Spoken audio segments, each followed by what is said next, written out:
राजपूताने के मेवाड़ का नाम सुनते ही हमारे हृदय पटल पर उन वीर सपूतों की छवि उभर आती है जिन्होंने सारे कष्ट, दुख, यहाँ तक कि मौत को भी स्वीकार कर लिया, लेकिन मुगलों के आगे सिर नहीं झुकाया।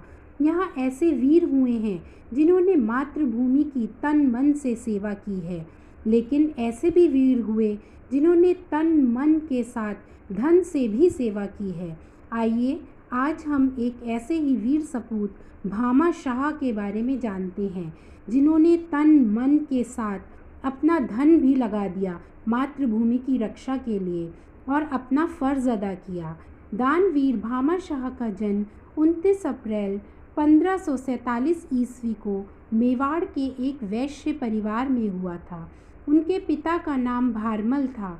भामा शाह राणा प्रताप के परम मित्र, सहयोगी और सलाहकार थे। जब हल्दी घाटी का युद्ध 18 जून 1576 ईस्वी को हुआ, इसमें ना मुगलों की और ना ही महाराणा प्रताप की जीत हुई। इस दौरान महाराणा प्रताप अपने राज्य के कई हिस्से खो चुके थे। उस पर मुगलों ने अधिकार कर लिया था।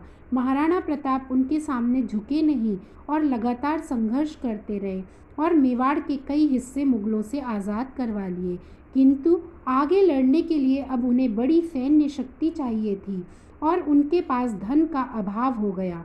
ऐसे में भामा शाह उनके पास आए और बोले कि मैं अपना पैतृक खजाना और धन मातृभूमि की रक्षा के लिए आपको सौंपना चाहता हूँ। आप इसका प्रयोग करके मातृभूमि की रक्षा कीजिए। धन तो बाद में भी कमाया जा सकता है, किंतु मातृभूमि की रक्षा सर्वोपरि है। जो धन देश के काम ना आए वो धन व्यर्थ है।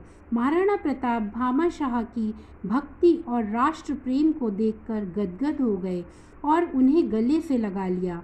महाराणा प्रताप ने कहा कि आप जैसे सपूतों के कारण ही मेवाड़ का गौरव जिंदा है।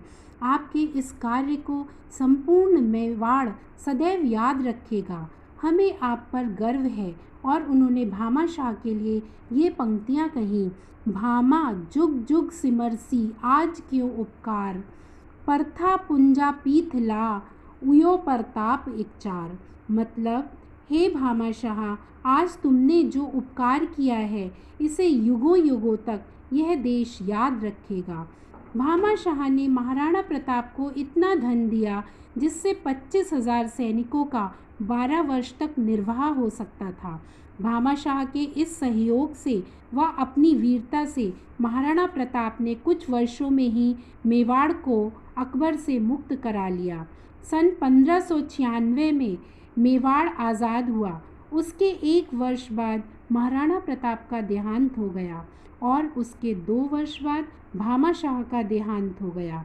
उनकी देशभक्ति और समर्पण को देखते हुए भारत सरकार ने उनके नाम से 3 रुपए का टिकट जारी किया और भामा शाह योजना चलाई। अंत में इन पंक्तियों के साथ हम उनके समर्पण भाव को नमन करते हैं। वह धन्य देश की माटी है जिसमें भामा सा लाल पला, उस दानवीर की यश गाथा को मेट सका क्या काल भला। धन्यवाद।